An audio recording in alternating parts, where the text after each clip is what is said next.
All right, if you are joining us on Facebook Live, I want to say thank you so much. We are doing a Facebook Live tonight, all talking about women's health and why everybody is going to be wearing red tomorrow. And I'm going to be joined with Executive Director here from the Charlotte chapter of the American Heart Association, Erin Link, who is going to be joining us momentarily. So if you're just joining us on, let me get her connected so I can see that she is here.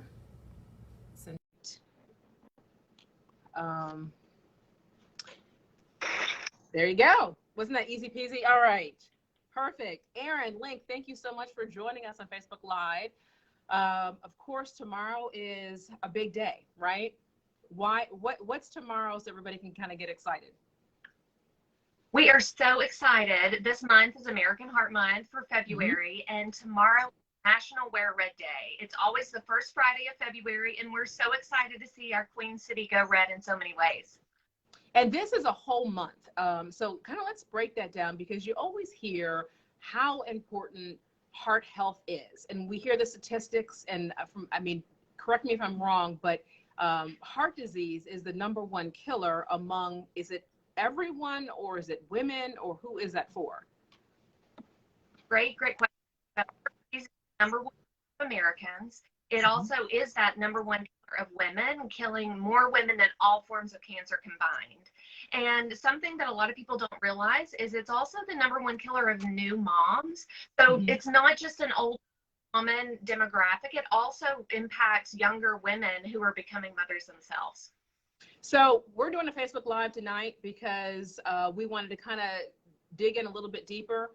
We talk about wearing red, why it's important, what people need to know about, what people can do if they think that they might be having a stroke. So we're going to kind of get to all that. So if you're joining us right now, I just want to say thank you so much for logging on. Keith, Merle, Evan, and Sandra, you guys know this is the time we kind of do this. We kind of always take a deeper dive on a topic here at Queen City News, and we're getting ready for our 10 o'clock newscast. So hopefully you'll join us tonight at 10. But right now I have Executive Director Erin Link joining us from the American Heart Association. And Erin, what's the biggest message you want people to be able to know and you want to talk about? I would love for people to know and understand that although heart disease is our #1 killer, it's largely preventable. So we know that we have to understand our family history, but a lot of the choices we make on a day-to-day basis can really impact whether we lose our life to heart disease. So let's break that down. Specifically, what can people do? And again, if you have questions, if anybody's watching, feel free. I'm kind of sifting through. If you have a question, I can be able to ask Erin. But when you say we can do things, we can be proactive, what are like 5 things that somebody can do that's out there?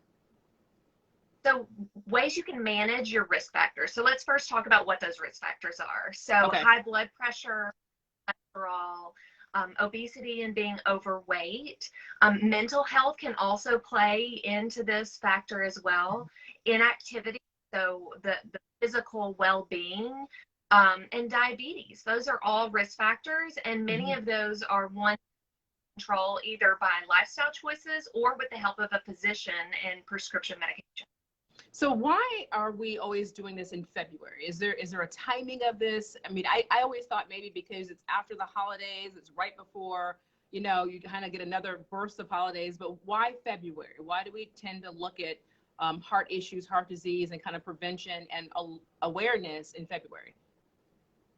I think that's a really great question. And the Heart Association is almost 100 years old.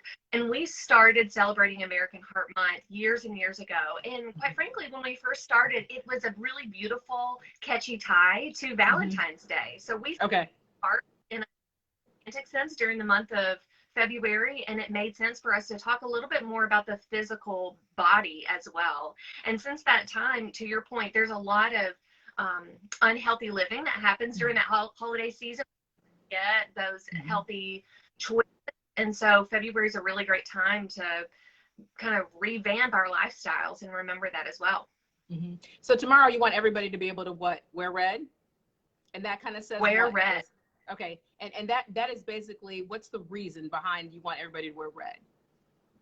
Red really is a way to honor and symbolize all of those that we lose to heart disease, but also to band together and make stand together and say, we're not going to let heart disease take another one of our mothers, daughters, sisters, and friends. We're going to understand our risk factors. We're going to manage those, and we're going to advocate for one another. People are asking questions right now. I'm just trying to be able to log on so I can be able to see. Sally, Brian, Kathy, thank you so much. If you have a question, feel free to be able to ask Erin. I'm just kind of sifting through. A lot of people just saying hi. Thanks for watching. You have to see a cardiologist. You have calcium buildup in your coronaries. Okay, so we have somebody who said that they see a cardiologist.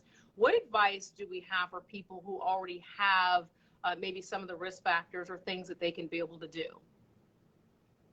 So it's really important for you to manage those risk factors, and that's best done in partnership with a physician. So if you have a primary care physician, staying in regular contact, have a good working relationship. And if there is something wrong, that referral to a cardiologist, a specialist who can work with you to address the issue. And getting involved here in Charlotte, what does that entail? I mean, a lot of people want to be volunteers. They want to help out. They hear that you have galas and events. What do you have somebody can put on their calendar right now, or can they join a website? Can they be able to, how can they get more involved here in Charlotte? You can find out more about what we're doing in Charlotte at the website heart.org/Charlotte. So that's our local landing page. It has some great information about what we're doing. You know, we recognize that although a lot of people want to make that choice to live healthy, sometimes it's not easy. And so some of the things we're working on as well is making sure that everyone in our community has access to healthy food. So we'll be talking a lot more about that and all of the partners we work with to address that. But heart.org/Charlotte is the best place to go to get plugged in with our local efforts. So, and I do have to plug, our annual Heart Ball is scheduled for next weekend. And so we're really excited to have many volunteers joining us to celebrate that event together in a very Tell us about the event. Where is this event? Where is it taking place? How can people get tickets? So it's being hosted at the NASCAR Hall of Fame, Crown Ballroom. You can find out more on our local website, and we're really excited. It's our 64th annual event, so it's a black tie function for us. Okay. So excited. Now, I recently moved here from Columbia, South Carolina. So now I'm on Queen City News, and I've always been, a big supporter of the American Heart Association where I've lived in terms of, wearing red and participating in the events.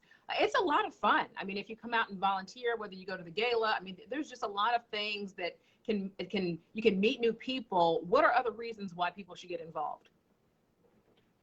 For me, one of the reasons that I chose to be involved with the Heart Association, even before I started working as a staff leader, is that heart disease is impacting my family. And all of us have our own voice and our own platform to this. And so one of the most simple ways you can volunteer with us is posting on your social media. So share this conversation, and you can follow the American Heart Association and our American Heart Association account for North Carolina, and help us get the word out, because the more people who know and understand their risk, the more lives we can save. A lot of times, just from doing stories, whether it's on stroke or whether you're having, other heart issues, it's almost like people go through a major tragedy and then all of a sudden they have awareness. And I think with a conversation like this, what we're trying to do is, we don't want you to have a major tragedy. We want you to be able to kind of know ahead of time, what are things people can look for? If all of a sudden you're like, wow, what feeling are you getting if you think that you're having a stroke or think that something's wrong where you need to either go seek some medical attention? Like, what would you say? What are those signs? Sure. So stroke specifically, I use the acronym FAST. So it's face, if your face is drooping or vision. Okay. Arm, so lose mobility in your arm. Okay. Speech, if you're talk, and that's when it's time to call 911. So FAST is what we use. I would also say if you are unable to walk correctly and you're a little bit dizzy, that sign of stroke as well. Okay. Any advice that you have? I mean, I guess, is it good to be able to check in? Is this, when you talk about heart prevention or heart issues or, our stroke patients, is this just for older people, or can younger people have signs and symptoms too? It's definitely for younger people as well. So many individuals can be born with a heart defect. It's the leading cause of it happens quite a bit in babies, and so that be born with it. And then also through life there be issues that do occur. So I mentioned at the top of our conversation that it's actually the leading cause of death for new mothers, and there is a strong between what a woman's body undergoes during pregnancy and then the postpartum that can really create some significant challenges for our. What advice do you have for people, like kind of clearing up the myths of what you feel like, oh gosh, if people only knew, that's not true? Like what are kind of clearing up the myths when it comes to heart disease or heart health? Still the biggest myth is heart disease is, it's not. Heart disease you is cut out right there. You said the biggest myth is, what was that? Heart disease is a man's disease. And it's not. Heart disease impacts women and is the number one killer of women. And so we as women have to stand with one another and support one another in understanding and knowing those risk factors and warning signs. If anybody's out there who is a survivor, let me know. Send me an email. We'd love to be able to, look into our stories and to be able to celebrate your success. Anything that I didn't ask you, the one question I do want to be able to make sure that I get in is, what is meant by reclaim your rhythm? Oh, I'm so glad you asked that question. So we have all been living in COVID world for 2 years now, and quite frankly, created a lot of stress on our body, on our mental health. And now we want to encourage you to reclaim your rhythm. So what is that rhythm of healthy living? Take that back and make those small choices to live healthier. Add color to your plate. Take an extra walk around the block or park at the back of the parking lot. Talk to somebody about your mental health concerns as well, because we know that it's a healthy heart is relying on a healthy brain and a healthy body. How much does mental health play into that? How much do those kind of intertwine? That's a really great question. The evidence around that is continuing to grow, the research. And so we do know that during the pandemic, 1 in 3 individuals reported lower emotional wellness. And when you don't feel well emotionally, you're not going to want to choose that healthy salad. You're not going to want to necessarily take that walk around the block and do those things that are really taking care of your body. And so we know that it becomes more challenging if your mental state isn't at its very best as well. If you're just joining us on Facebook Live, I see a lot of people kind of jumping in and jumping out of the conversation. I really encourage you to be able to go back. I'm right now on live with Erin Link, who is the executive director from the American Heart Association here in the Charlotte area. Is that pretty much your area? Is Charlotte, or is it all of North Carolina? What area do you cover? It is the greater Charlotte community, is my area. And then I have counterparts in the Eastern North Carolina as well as the Triad.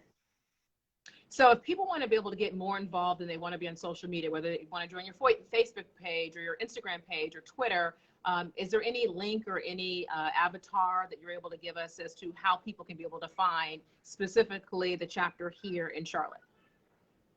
American Heart North Carolina wide page. So look for that, American Heart Association. Okay, and perfect. And it seems like right now, as people are kind of going in and out, the bigger questions that I'm getting, again, any more myths that you can clear up? We know that most people think of heart disease as a man's disease. That is not true. And that's the reason why you want so many women to come out and go red for women tomorrow specifically and wear red. But any more myths that you can clear up and any more advice that you can give to people who are watching right now?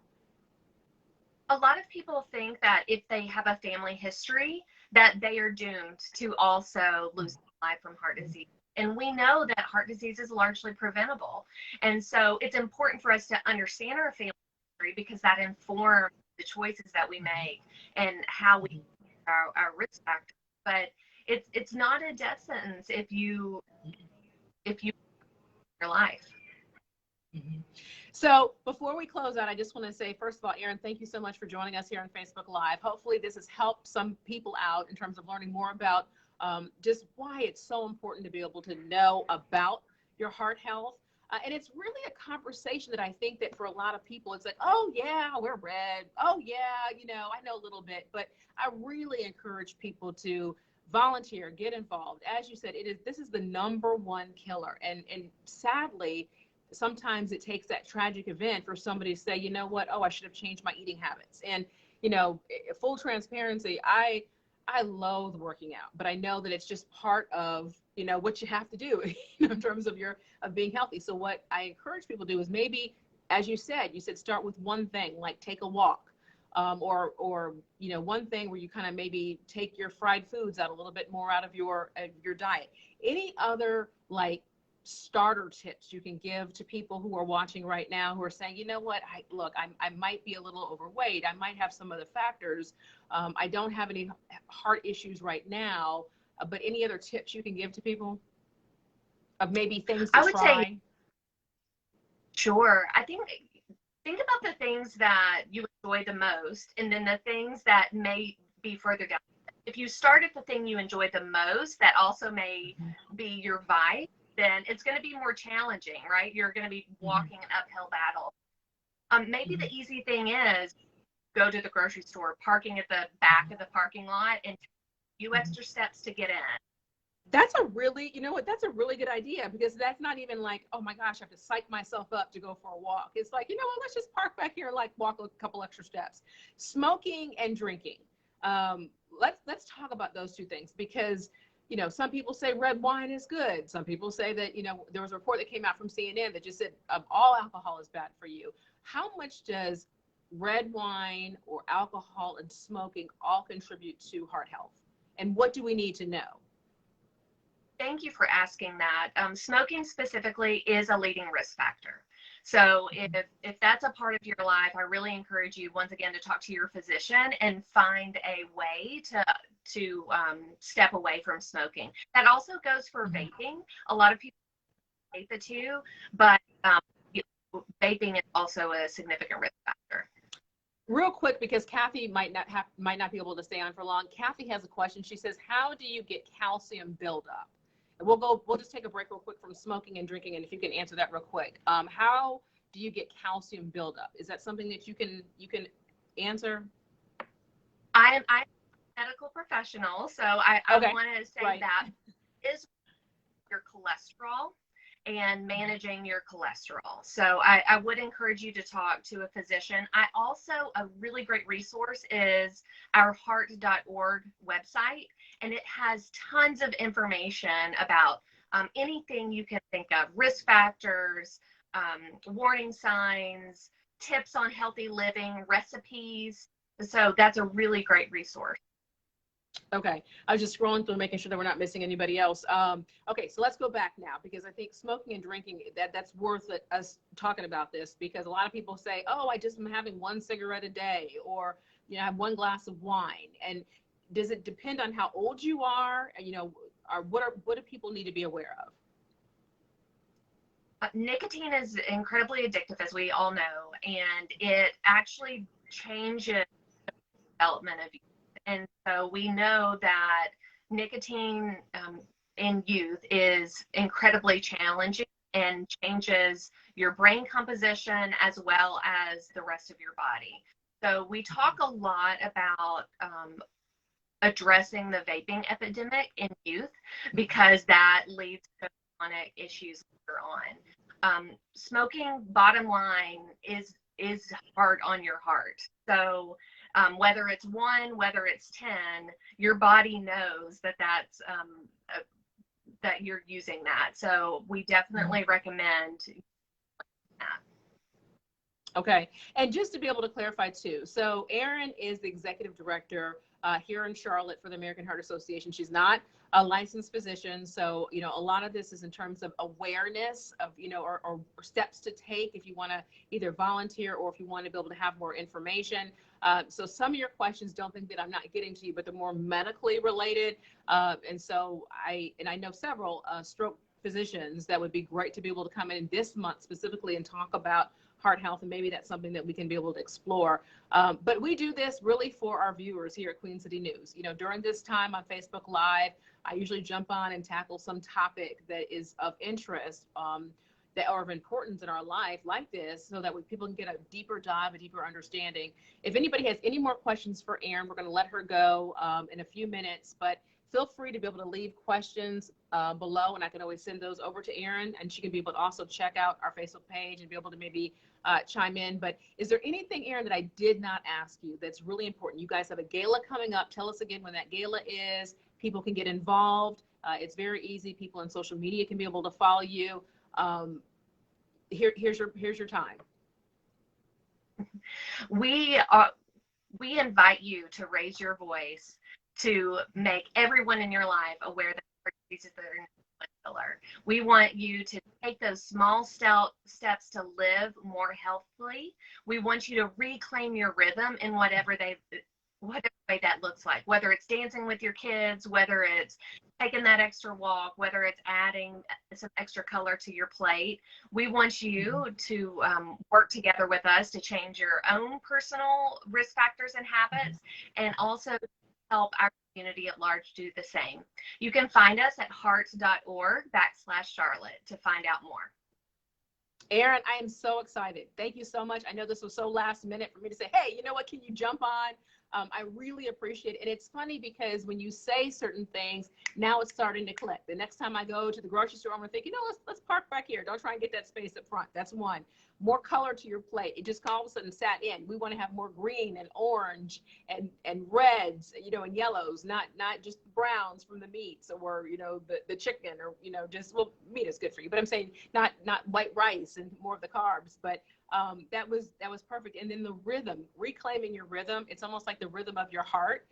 I mean, how can you not think of that? And you want to be able to make sure that you think of yourself, you love yourself, and you care about your own heart health. So Erin Link, just thank you so much. I really appreciate it. And then we'll be in touch all this month if you have any events. But of course, the gala, if you want to find out more information, you can be able to go to the American Heart Association website and also on their social media platforms. All right. Thanks, Erin. I appreciate it. See, that was painless, right? Easy peasy. Thanks so much for having me. Yes. All right. We'll talk soon. Thanks so much. Bye-bye. Okay, bye-bye.